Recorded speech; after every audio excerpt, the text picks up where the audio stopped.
This is the Danger Close podcast, Beyond the Books with me, Jack Carr.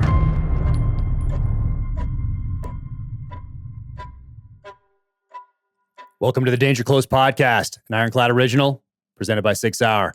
So my guest today is Amy Robbins. Amy and I have known each other for, I think, about a decade now, maybe a little more. And she is the founder and CEO of Alexo Athletica. You can find her on Instagram at Amy Robbins, and you can find her at Alexo Athletica on Instagram as well, and at their website, alexoathletica.com. And we talk about her starting this business, identifying a gap in the marketplace. And she was one of the people that I looked to who was starting a business from scratch when I realized that writing isn't just writing. You have to do all the other things associated with any business, from budgets to marketing to advertising to social media to the engagement, all of that. And of course, it's all based around a product. And in Amy's case, this is activewear right now for females, but there's a men's line coming soon. So that allows you to concealed carry while you're running, while you're working out. So had a great time talking to her. Always awesome to catch up. So enjoy the podcast.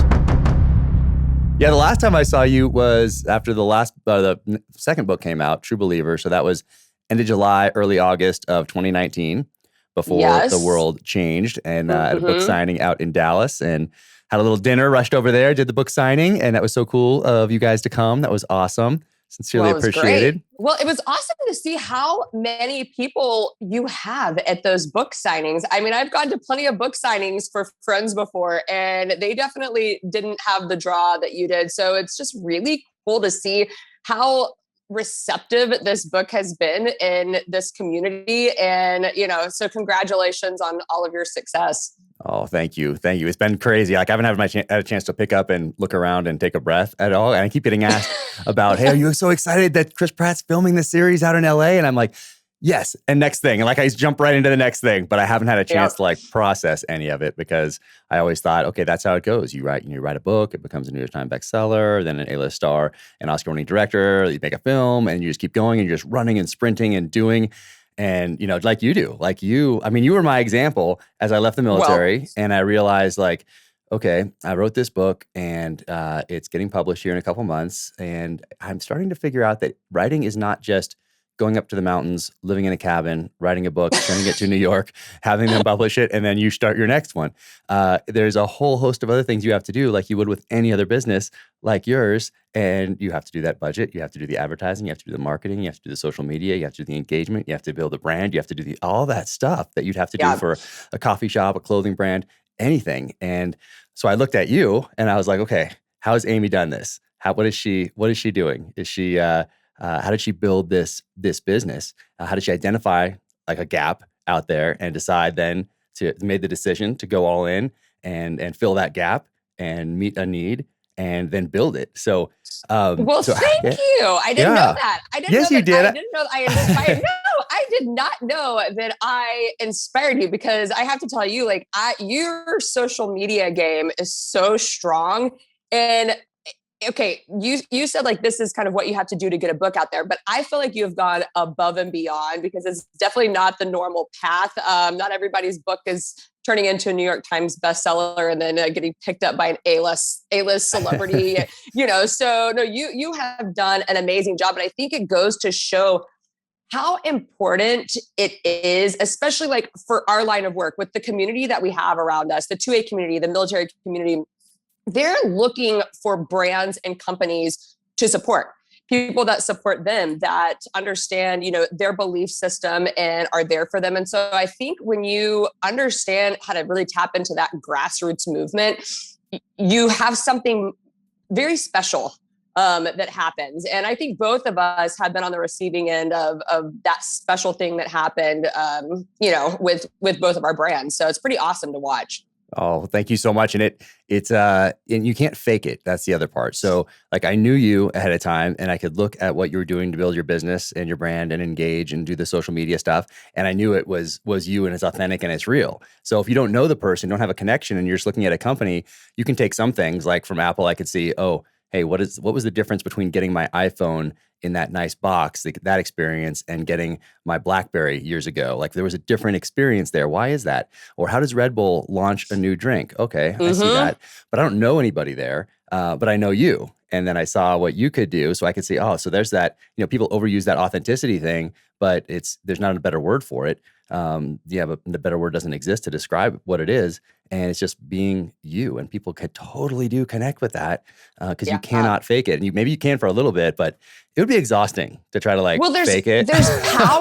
There's power in branding too, that I think a lot of companies miss, especially like startup companies. And that was something, but just having a marketing and advertising background, I knew from the very beginning, like you have to right out of the gate, have a very clear path, an established path of where you want your brand to go. And that's what I found so interesting about what you did with the Terminal List, because I don't think I've really seen another book series really brand themselves. And if they have, like, maybe I'm just not familiar with it, but that's what I thought was so cool. But yeah, I mean, look, a lot of people miss that really important piece because they don't realize how important that is. No, exactly. So I looked at across industry, not just at publishing, because I saw publishing was very traditional. It was very much New York publishing houses, and then they're very good at booking interviews with, let's say, AM radio, with local talk thing, with national TV, like those sorts of things, and doing traditional book tours. They're not so good at tapping into building a grassroots type campaign based on authenticity and engagement and excitement and that sort of thing. So doing podcasts and engaging on social media platforms that didn't exist for authors 20, 30, 40 years ago, they couldn't do that sort of thing.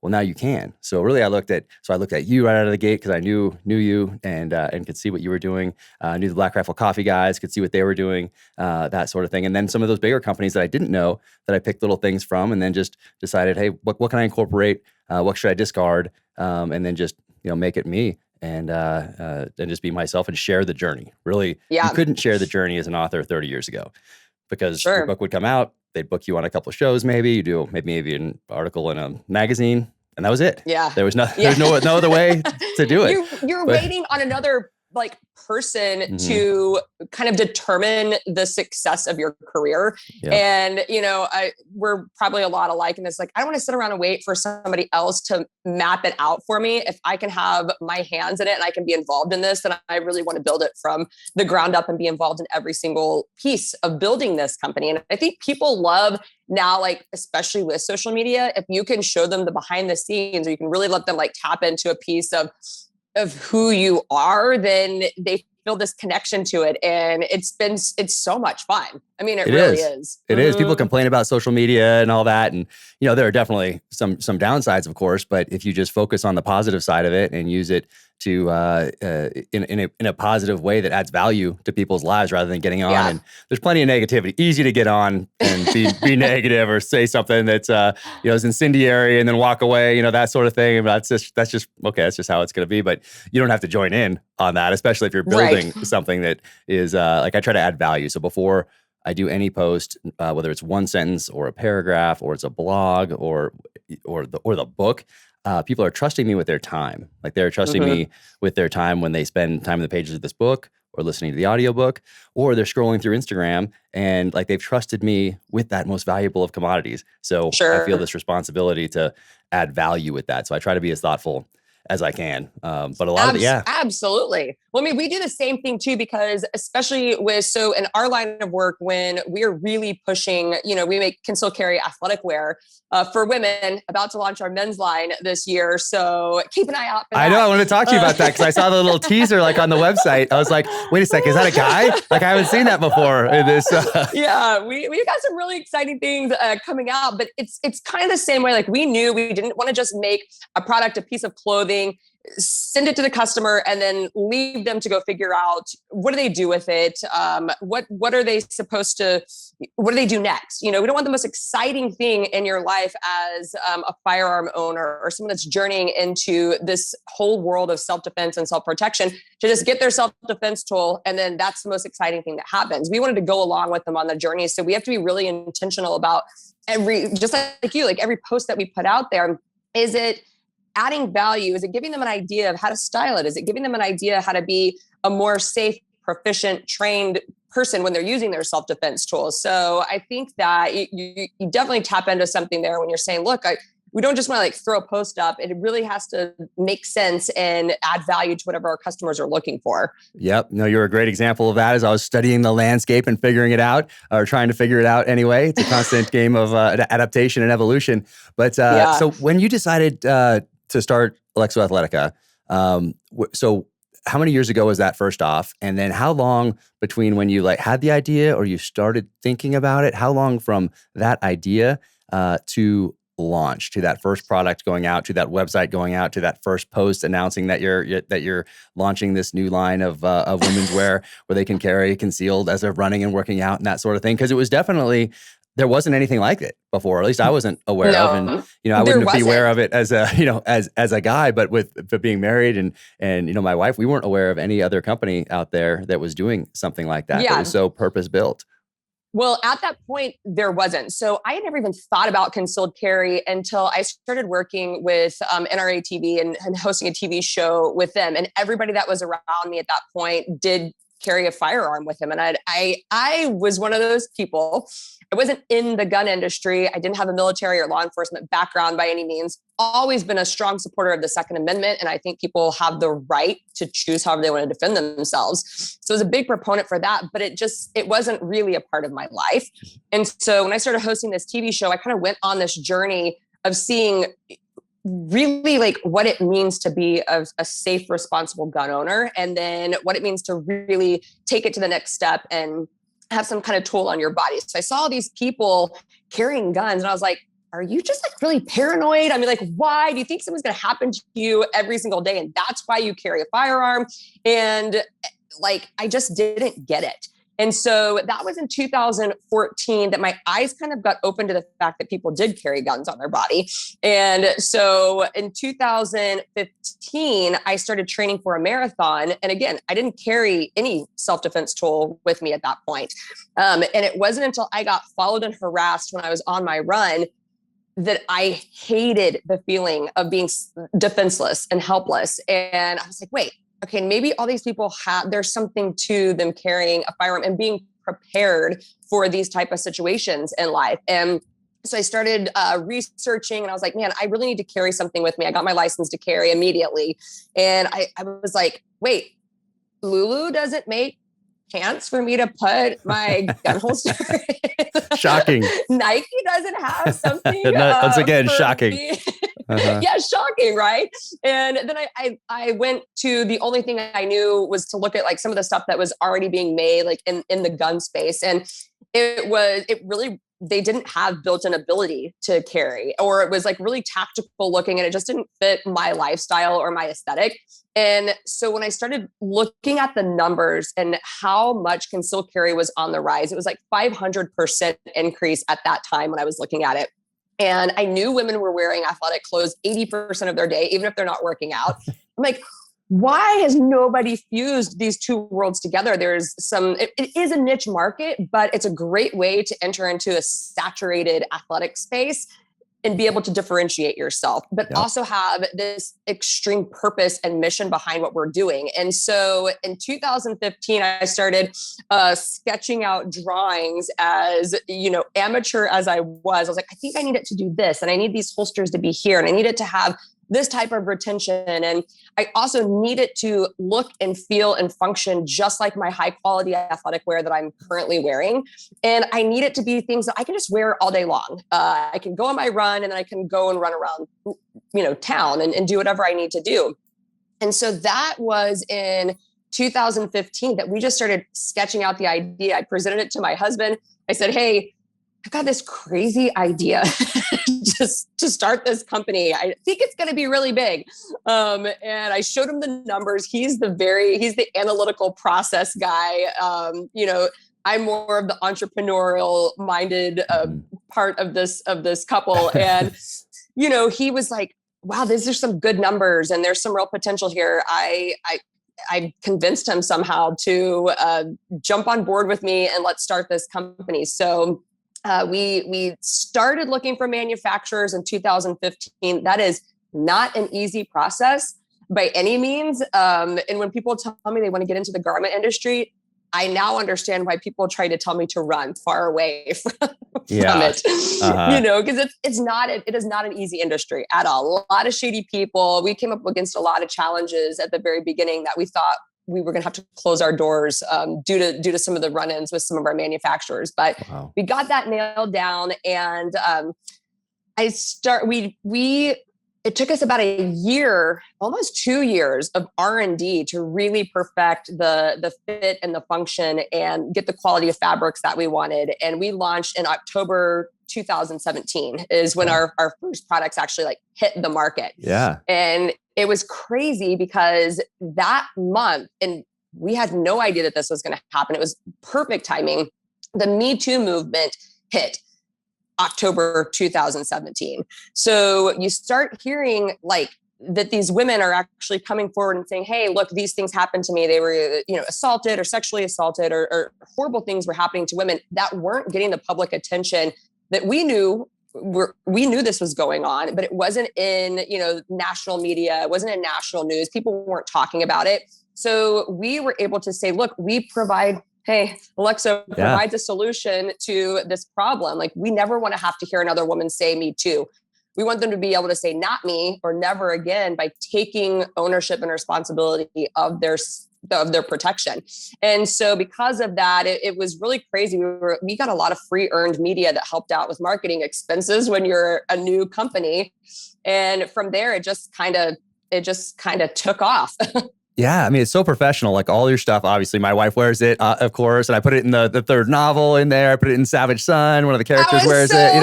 Cool, so, by the way. Of course. My gosh, you sent me that copy, and you even had it highlighted in a bookmark, and I was like, "What's this? Oh my gosh, so awesome!" No, it's so cool. No, I love doing things like that, and especially for friends that are also doing making great products and all that. So those hit the market. They're awesome. My wife Faith wears them to work out and then also throughout the day, like you said. I love it. Yeah. So, and then you've continued to evolve this product line, and it's always looked super professional from the very beginning because that's how you do it. And you had that background that came. So you were doing before the NRA TV show, you were hosting some other TV shows out there, doing some modeling, that sort of thing. Well, yeah, I was in partially in the entertainment industry. I had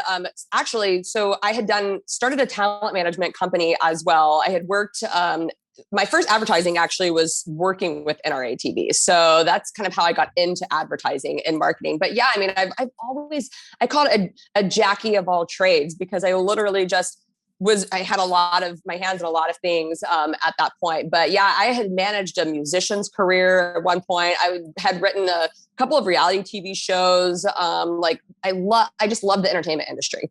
And so it was really cool when I actually started getting to work for NRA TV because I'm like, man, this is literally fusing all my passions together at this point. I don't have to hide, what I believe anymore. I don't have to keep it quiet that I believe in our Constitution. I love this country. I love God. I love my family. I didn't have to, I finally felt like this was the right place for me to just be me and get to do everything that I love. And so it was just a really cool journey in the doors that opened up from there. I mean, I wouldn't be sitting here doing what I'm doing today had that opportunity not come up.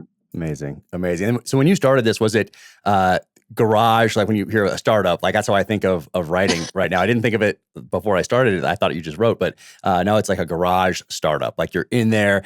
My wife and I were doing the merch side. We're stuffing like all the bags and we're dealing with the customer service and someone's saying, well, I forgot to put the apartment number, but we've already sent it off. So we send another, like doing all that stuff. It's been chaos, like total chaos. Yeah. So you were doing something similar. I mean, you were like CEO, CMO, COO, like you're doing all these different jobs. Yeah. Yeah. So, well, my husband designing, you're designer. Yes. I mean, you do. Like it was my husband and I, he's the COO, he's the process guy. He figured out shipping and we turned our game room upstairs into kids at that time. So we had our shipping area in there. And then when we outgrew that, I think we had to add shelves literally in our garage. And I will never forget, I got called from a news agency that wanted to come and do a story. And they were like, okay, so we want to come to your offices. We want to see how this goes. I was like, well, then you're going to have to come to my house because kitchen table has now become our conference table. So we great. have our blackboard behind us. Uh-huh. I mean, literal true startup, Yeah. doing everything from scratch. I mean, my husband would edit the photos. I would art direct like on set and do the photo shoots and all that. Yeah. And luckily, with a background in modeling, like I was comfortable around set. So I Right. knew the shots that I wanted to get, but I mean, it was 24 hours a day, It just is. nonstop working to build the company. And I can remember like the first day my husband was like, okay, are we ready to like hand over editing to somebody?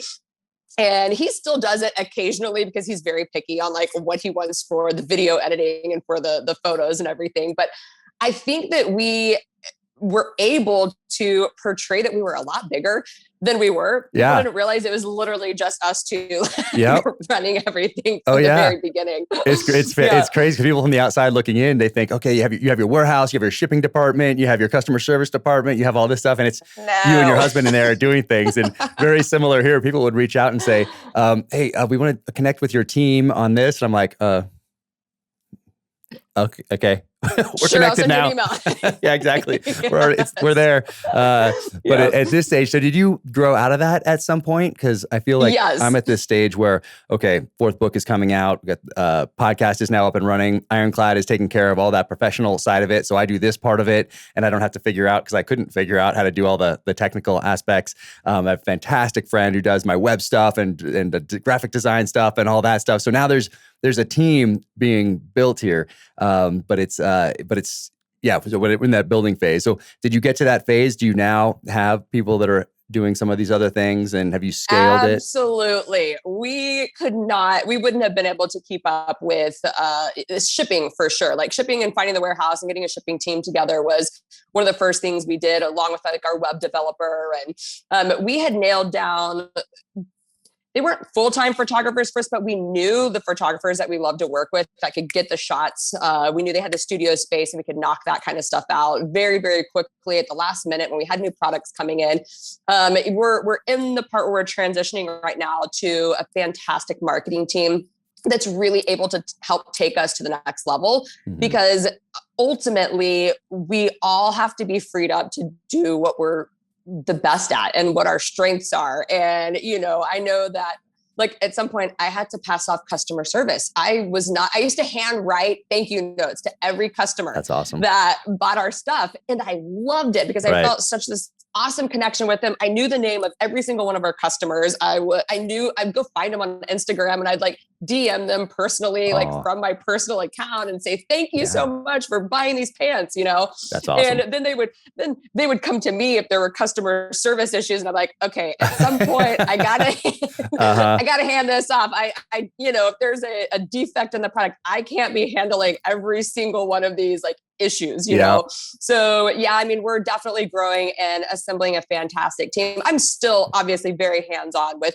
every decision right now that is made with the company, but kind of like you, like, I mean, you've got to do the podcast, you've got to go on the shows, you've got to put the time in. And that's really where my strengths are as a CEO, and connecting people and looking for the next partnerships and things that people that we're going to work with, and just to help continue to grow and make this what we know this can be beyond just an apparel company. Right. There's a lot of initiatives that we are doing in the future that I can't wait to tell you about, that I really think is going to help position us to be one of the best and number one resources for all the new firearm owners that are getting into the space, that are looking for people like us and brands like us that they connect with. They're just everyday average people that wanted to go out and buy a firearm for home defense, or maybe take that next step to get their concealed carry license. And they're going around going, now what? What am I supposed to carry this? What am I supposed to do? What holsters do I buy? What belts do I like? Right. It's such a huge, overwhelming world to these newbies that we have really found a sweet spot to be able to like reach those people and talk to them and hopefully be like a great resource for them. Oh no, that's fantastic. Because once you get the pants, then you're like, okay, now what? Like Faith, my wife, is like, okay, I have this now, and for her, like, they're not really because you're very unique in the space, and having been grown up in this space essentially, just because of my love of gear and wanting the next best product, because it's taking me go farther and faster and be more effective and efficient, even before the military, and obviously during the military, and now afterward. But she was like, I don't want anyone else besides Amy designing my like women's stuff. Like I don't want some guy designing like this stuff from these other companies. Like they just don't know. So, but she's like, Yeah. I trust Amy to do it because look at Amy. Look at her. She's awesome. And then look at her pictures and look at their gear. It's like it's designed by women for women type thing. And you can't really get around that. Even if it's just psychological. Even if somebody else had something that was good just for my wife, it's like she doesn't want some guy designing her stuff, she looks like you designing it, Right. So it's really cool. Once you find a brand, and guys are probably like this too, but like once you find a brand that fits you, and you don't veer from it, because obviously every company has their own size grading. Every company, whatever fabrics they're using are going to fit very differently. So when people find brands that fit for their body type, and look, I get it. We don't work on every single body type, but we do have a really good grasp on the demographic that is purchasing our stuff now. They come back time and time again because they love the way that our stuff fits them and fits their body type. And so, we do see some areas of improvement that we can expand some of those offerings. We are working on that to be a little bit more size inclusive, but we want to make sure that the fit is perfect for their body types. And fit is probably one of the most difficult things to get right. Yeah. And people don't understand, you pay a premium price to have a good fitting product, because when it fits right, it's going to function a lot better. And so we took a lot of time. There's a lot of products that we haven't brought to market because they're just not right yet. Interesting. Have you been, attacked because of being in this space where you're designing clothing to function with firearms? Like have you been attacked specifically for that from people that you would think would celebrate women defending themselves, defending that gift of the most valuable gift of life, but for some reason they just have this preconceived notion about firearms, or they think that you just call 911. Why don't you just have your phone on you? Like, what are those attacks like? Because I know you've experienced them. Everybody in this space has.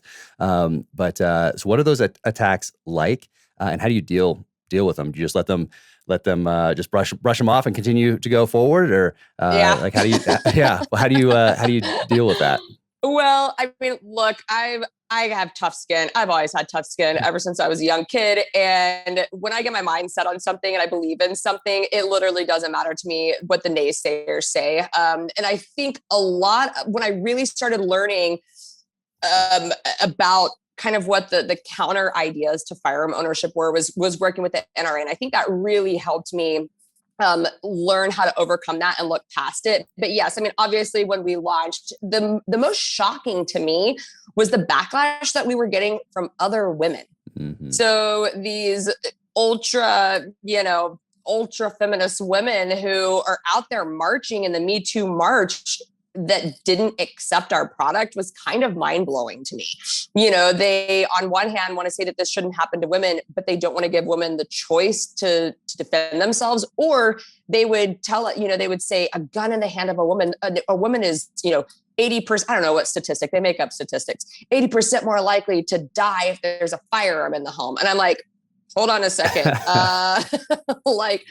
First of all, are you telling me as a woman that I'm not smart enough or capable enough to learn how to proficiently use a firearm to defend myself? Because that's the message that I'm giving. When we're supposed to be empowering women to really take control of their life, I think that learning how to operate a firearm and be safe and confident in using it is really one of the most empowering things that you can do.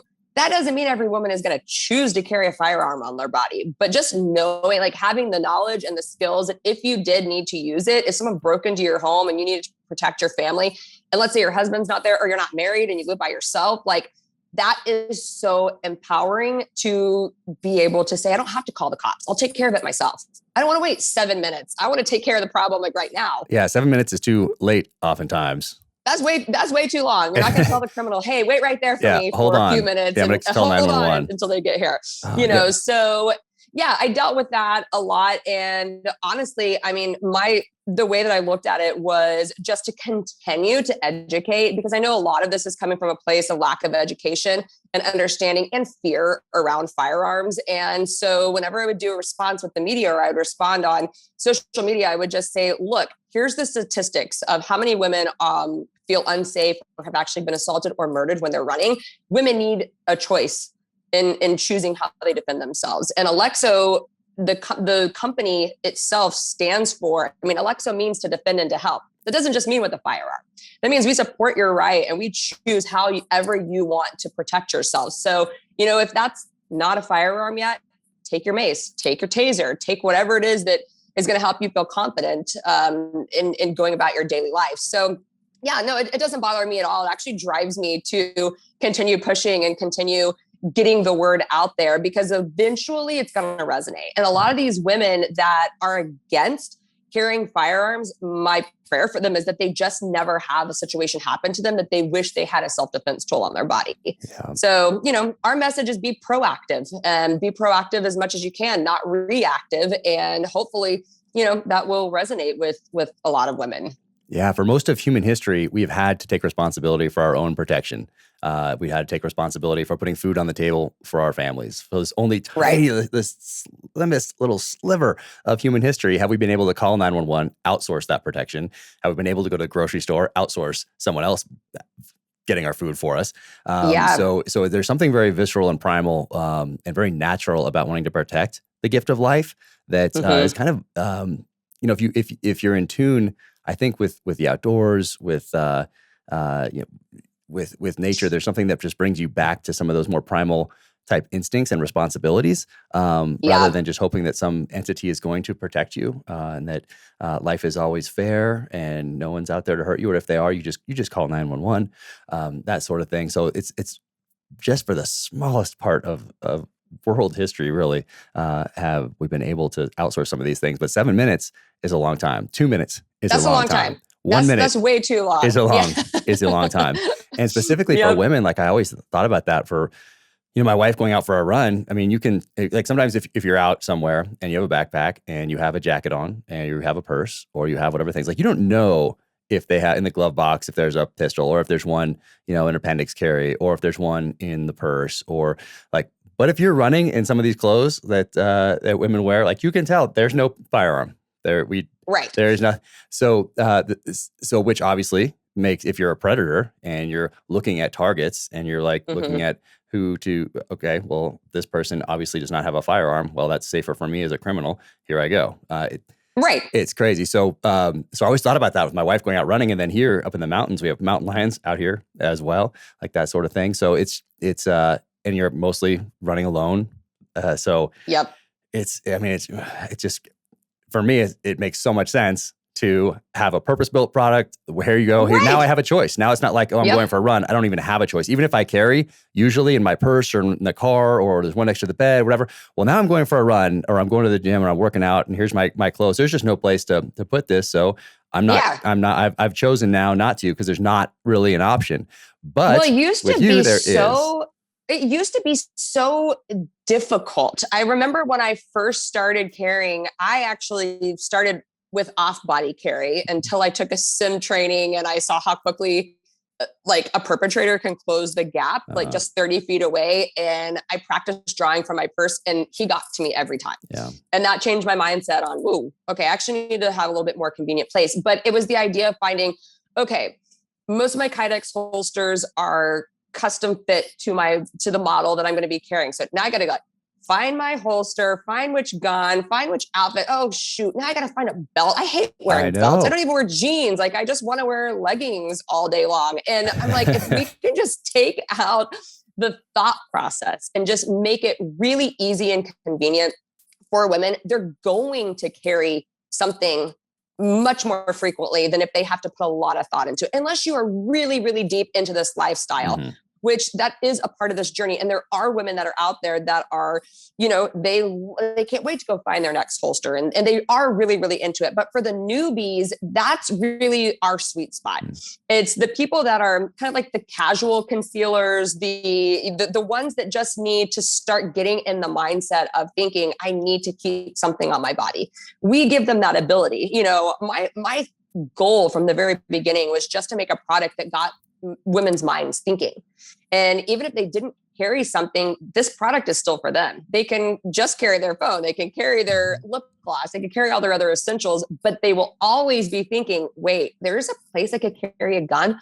Why do I need to carry a gun? Yeah. Maybe I should look into this a little bit more. Maybe I should look into carrying a pepper blaster on my body or a taser on my body a little bit more. And so it was really to just be a thought-provoking product that got women thinking about this, because a lot of women it doesn't even cross their mind until a bad situation happens. And sometimes then it can be too late. Yeah, no, exactly. And even for me, like when I'm leaving the house, I'm like, okay, kids are screaming at each other. The dog is barking. We're late, like facing the car. I'm like, hold on, where's that holster for this thing? I'm like, there's like thousands of holsters everywhere. There's firearms everywhere. That's like, it's crazy. So having a place that like, okay, boom, making life just a tiny bit simpler, because then you add kids to that mix. Like even before kids, like there's no place. Okay, I'm not going to carry when I run. Okay, well now you add kids to the mix. You add multiple kids to the mix. You add the dog to the mix. You add like getting everybody everywhere to the mix. You had all this insanity that just is part of life. So just knowing that, there's that reminder. Here we go. I have a place. I have a choice right now. I can either grab this pistol, make sure it's on me as I leave to protect myself and my children, and that sort of thing. But there's a spot for it where before there wasn't. There wasn't a spot. You had to figure it out. You like grab some fanny pack or something like that women aren't going to grab, or a backpack, or it's just so I think that's so important, that service that you're providing for women so that they can make that choice. Because before, I don't really have a choice here. I got to rig something up myself. I just not working. You've given them a choice to do that. So that is it's an incredible service, and just the confidence that it allows women in particular, but now you have a men's line coming. So I saw that little teaser picture, by the way. So I'm going to check those out as soon as they're out. But now they have a choice, and now they can take that breath and be like, okay, this responsibility is mine to protect my life and my kids or whatever else. And so now, okay, here we go. I can carry, and since we're talking about this part of it, also not just getting this clothing, not just getting that firearm, but really that training piece of it is so important, especially with all these new firearm owners. I think there was 2 million background checks that went through. 8 million. Well, no, in January alone, I think there was January alone was 2 million, but 8 million throughout the year, I think. That's that, and a lot of those are probably new gun owners. Some of them aren't, because I account for about half of that, I think. So we should just cut half that number right now. But we're getting them while we can still right now. Yeah, that's it. So some of those are new gun owners, and some of those people haven't trained. They've been gun owners for years, but they still haven't trained. They just, for whatever reason.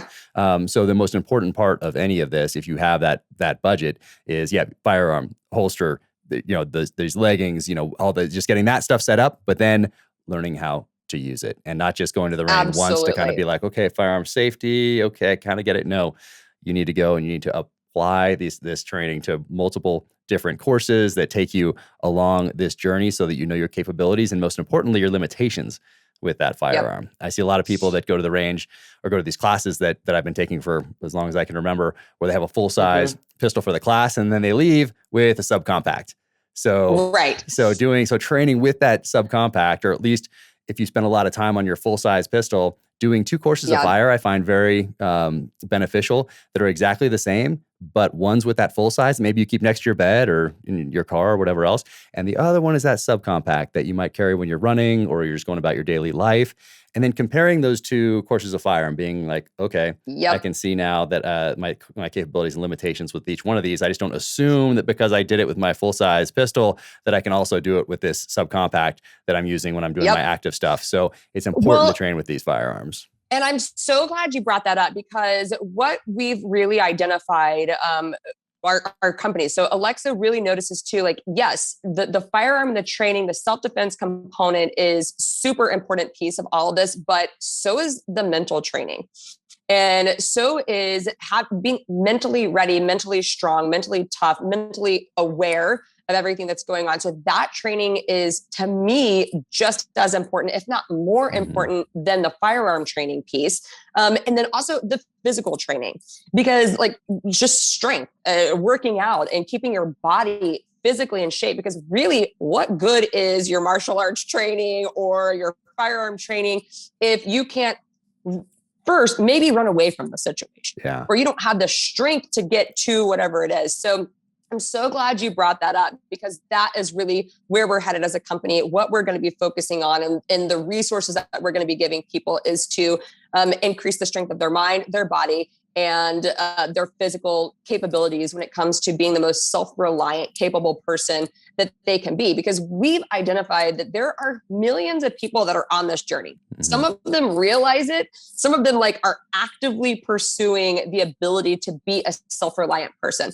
Others make little decisions throughout their day, and they don't even actually think that I'm doing this to be self-reliant. I keep a spare tire in my car to be self-reliant, but they're there. And so if we can actually start adding these elements all together, mind, body, and the skills and the knowledge that they need to take care of themselves, then we can make this better all around person. And so that's some of the cool stuff. I would love, for your audience, if you guys are interested in what we've got going on, we have a wonderful newsletter. If you go to our website, there's a drop down button that it's the about button, and then it says sign up for the newsletter. And I would really encourage everyone to do that, because when we launch this platform and the content that we've got coming out, if you've got maybe a woman in your life that you want to get into this lifestyle, we want to help them realize how to put all these components together. And so we'll be sending out newsletters as we get closer to the launch time for that, but definitely sign up for that newsletter and you'll be the first one to know about when we're launching everything. That is awesome. That's alexoathletica.com, and hit the about button, sign up for the newsletter for sure. And you're right. The most important part of any of this is that mindset. For whatever reason, just, starting this journey and, going to your first class, there's so many competent instructors out there, and you can check on them now. You couldn't do that 30 years ago. You just look in the yellow pages, go to a local gun store and ask, and maybe there's one guy close by that runs a class, but you don't know how to check. Now you can really check. You can look at reviews. You can see who's supporting this person on social media? Who's he friends with here? Oh, I trust this person. So you can really find someone that's a good fit for you before you even go to these classes, where before you saw a name on something, 1987, let's say. You go to the gun store and there's somebody a 3x5 card with somebody's name and a number written on it, and self-defense class or something like that. Okay. You don't know. And what gun are they going to hand you as the woman? They're going to be here's this little pink gun, honey, go shoot this gun. I mean, it was so archaic. We have come a long way in the training department. And this industry is really recognizing that they kind of had to evolve and improve the training methods that really resonated with these new gun owners, and especially with women, because I didn't even know that there were instructors or training. I'd never been to a gun range before. We always just went out on our land. I grew up in the country, and my dad taught us how to shoot. Nice.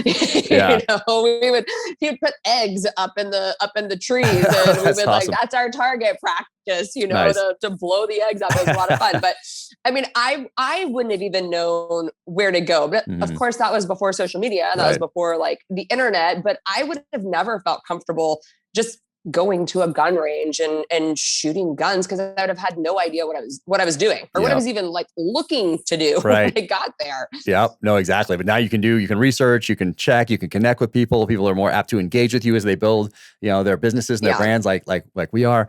So there's all that out there. But I think one of the most important byproducts of just taking that first step, going to this class, hopefully you've checked on the instructor. It's a solid person with a solid background that is passionate about teaching.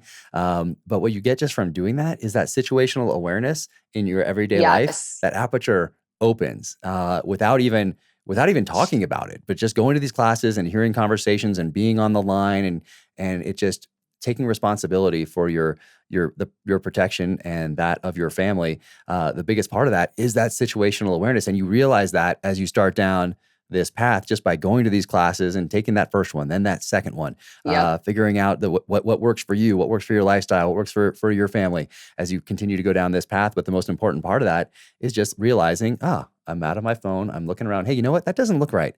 I don't need to. I've been programmed to be polite, and I'm just going to keep going, or I'm just going to stay in my phone, or I'm probably going to be okay, or just oh no. After you start down this path and you start to take a breath and okay, situational awareness, and my aperture is open. You know what I'm going to do? I'm going to turn around. I'm gonna turn my car around with my kids in it. I'm gonna, it's okay. We can be late for this next thing. Right. And it's okay. And it's not about being paranoid. Sometimes people are like, why are you so paranoid? It's not paranoia. It's just being prepared. And that is all it is. It's not doing ninja rolls from shadow to shadow. It's just picking your head up out of your phone, looking around, and doing those things that have kept us alive as a species from the beginning of time. Is listening to that sixth sense and trusting our instincts. That's all it is. This Special Forces sniper told me years ago, he said, if it just doesn't look right, it's probably not. It's probably not. And that is such great advice. I think too, like what people don't understand is those of us who do carry a firearm on our body pretty much every single day, you understand the weight and the responsibility of what that means. And if I can avoid a situation that will ever involve me having to pull my self-defense tool, then that's what I'm looking for. I am looking for every opportunity to get out of that situation or not even get into it in the first place. And I think your mind, at least for me and for all the people that I know that have their license to carry, like that's the mindset that they're in. It's a truly responsible mindset. And it just takes you to a whole nother level when you start looking at situations like, how can I avoid trouble here? I'm not looking for trouble because I carry a gun. All about avoidance. Avoid trouble because this is my last resort that I really hope I don't have to use, but at least I have it if I do have to use it. Oh yeah, no, exactly. Like people that I know that are so into martial arts and combatives and jujitsu, like the last thing they want to do is get into a real fight out there. They're like they're testing themselves on the mat every day. And so they're less apt to get into a fight out in the street because they don't need to maybe there's something like subliminal about that, not needing to test themselves there because they're testing themselves on the mat and they're tapping out. They're learning, they're being humbled by guys that and you're going to get humbled on the mat in training, just like with your firearm. You're going to learn those capabilities and limitations. And if you just buy a pistol, you're going to realize you might think just because of how you've been programmed from TV and movies that it's very easy, even from up close to hit something. Right. And then when you go to the range and you actually start training, you're like, oh, okay, there's a little more to this. And you add movement into that, not just static shooting in a lane at a gun range. You really start seeing very quickly, oh my gosh, I actually need to train and do this more because my perpetrator, the criminal, is not just going to stand there and let me, get in my stance, line up my sights. But it's not going to come when you know it's coming. That's the whole. No, not at all. And so those are the things that you only get when you start training. Exactly. And that's why it's so important to do it, because it starts opening your mind up to situations that could happen that you've probably never thought about before. And then you actually start taking into account, okay, what would I do? What would I do if? Yeah, no, exactly. And all right, so where can people can find you at, alexoathletica.com, sign up for the newsletter. Yes. And you are the Amy Robbins on Instagram. And then there's Alexo Athletica. Account, yes. Yes, those are all the places that we're pretty active. We do, of course, have a Facebook page as well. And we are we've got a team that will respond to your customer service questions on there if that's the platform that you use. But we're really active on Instagram. And then, of course, if you need to reach out to us, our email address is info@alexoathletica.com. And someone on the team will be happy to help you with sizing questions, questions about how the product works. I definitely recommend people, we've got videos on our Instagram page to see how the product works. First, like what we've done to give you options for trigger protection, because that is a very important piece of when you're carrying a firearm. But where do you put the firearm? What size firearms work in our clothing? We are an active wear brand, and we do cater to the people that are not carrying full size firearms with them every day. So make sure you check the weight of the model that you're going to be carrying. It's got to be 23 ounces loaded weight or less for best retention. And so those are like some really specific things that I encourage anyone. Anytime you buy new gear, just make sure that you are looking at the specifics and the requirements of what the factory recommends on that product before you go, because we want to make sure that you are safe is our number one priority. Awesome. Awesome. Those are all the main places. And then a little hint coming. So I saw on the website, I'm like, is that a guy? I'm like, wait a second, what's going on here? So I saw that was a little hint of what's to come. And I tried to see if there was something out already, but I didn't find it. So nope, we didn't. We're just little hint. Teasing, a little tease, just a little bit. And awesome. Yeah, that was our, we've got some really great buddies that have been testing the gear for us and giving us their feedback. And you guys are really hard to design clothing for. It's been we're just difficult in general. It's been harder to get the men's line perfected than it has the female line, because you've got such a wide range of men in this industry that are very specific on their gear. Mm-hmm. And you carry much larger, heavier guns than women do. Even when you run, most of the guys want to carry a Glock 19 when they go running. And women don't want to do that. Right. So, accounting for all of that and making sure that the products fit and, give them everything that they want in the position. You guys are very specific on where you want to carry your firearm. Yeah. And so there's not a universal place. For women, it's easy. Like, it's appendix or it's kidney. Mm-hmm. And, you've only got a few places on your small real estate to conceal. And so it has been a challenge, but it's been a fun challenge. Awesome. And we're excited to get this product to market. Awesome. Well, I'm looking forward to trying it out, and it might actually get me running again. I've been doing a lot more typing these days than I've been doing working out. Like, for the first year, I was doing a pretty good job keeping with the workouts and everything else. But then when the second book hit, and then third, and then now fourth, it's like, oh boy. So maybe that'll get me running again. Yeah. I got to keep up with my wife out there. But that is awesome. Thank you so much for doing this. I sincerely appreciate you taking the time. It's always awesome to catch up with you. It's always so fun. I love hearing what you have going on. And I want to thank you also for, one, being a great example, one, providing this service that is so needed. And then also, you don't forget people that helped you out, especially in the beginning when no one knows who you are. And I remember, you took that picture with that Defender, of course, and it was so awesome. So with the book and everything. So I'll never forget that. And I sincerely appreciate all your support and best wishes going forward. I can't wait to see you in person. Hopefully next book tour. Thank you. Yes, Jack. Well, I appreciate it. Of course, I've been a big fan since day one, and I'm always here to help and do whatever, but I'm just so happy for all of your success. And I really appreciate you having me on the show. This has been so much fun. So much fun to catch up. You. Absolutely. And take care. And I'll see you soon. Welcome to the Gear Spotlight section of the podcast. And this sometimes will be books, sometimes it'll be gear, sometimes it'll be a combination of both. So today I want to talk about the importance of having physical copies of our founding documents. And you can find these, you can probably find them anywhere, but bookshop.org, if you go there, your purchase helps support local independent bookstores. They have helped raise over $12 million to date. So bookshop.org, if you type in Jack Carr and hit search, my shop will pop up and you can find these there. You can also find all my reading lists organized by month there, and then current recommendations, books that I've talked about here on the podcast or on social media or in other interviews. So it's important to have these founding documents here, even though you can pull most all of them up with a internet search. But it's important to have them because it illustrates just how important they are, not just for us, but to our kids who visually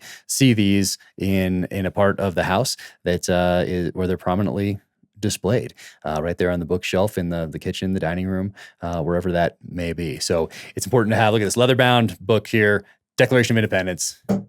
It's different when you have it. You can feel it. You can pull it off the shelf, and the kids can pull it off the shelf for a school project, regardless of the grade, and go right to it rather than sit down at the computer, get distracted by something else, have a message pop up. But to be able to sit down with this and not have it be electronic, it's powerful. So Declaration of Independence, every household needs one of these. And of course, it needs a constitution as well. So for my retirement ceremony from the military, I gave my kids four gifts, brought them up. One of those was a constitution just like this. The others were a Bible with their name on it, a compass, an old compass to help guide the way.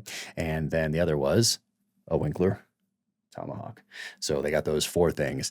The Winkler tomahawk, it was the means to defend these freedoms. So symbolically passing those on to the next generation. So Constitution of the United States of America and Bill of Rights. So it's also in here, of course, but having it separate on the shelf, I think helps when you visually see that, and the kids can pull this off and they can go through this. And once again, not electronic. So those are the 3 mandatory. And then here's the optional ones, but not optional in the Carr compound. Articles of Confederation, being able to pull this off the shelf, knowing that history, and being able to refer to it. Common Sense, Thomas Paine. Book of Virtues, Benjamin Franklin. The American flag right here. So this tells you those things. Hey, when can you fly the flag? When should you take that flag down? Does it need to be lit up at night? If it gets a rip in it or a tear, what do you do then? So right here, the rules for the American flag.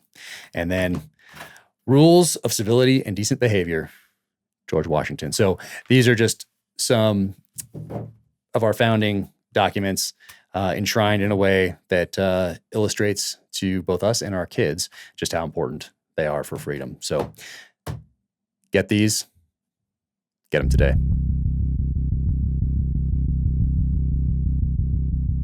Thank you for joining me on the Danger Close podcast, an Ironclad original presented by SIG Sauer.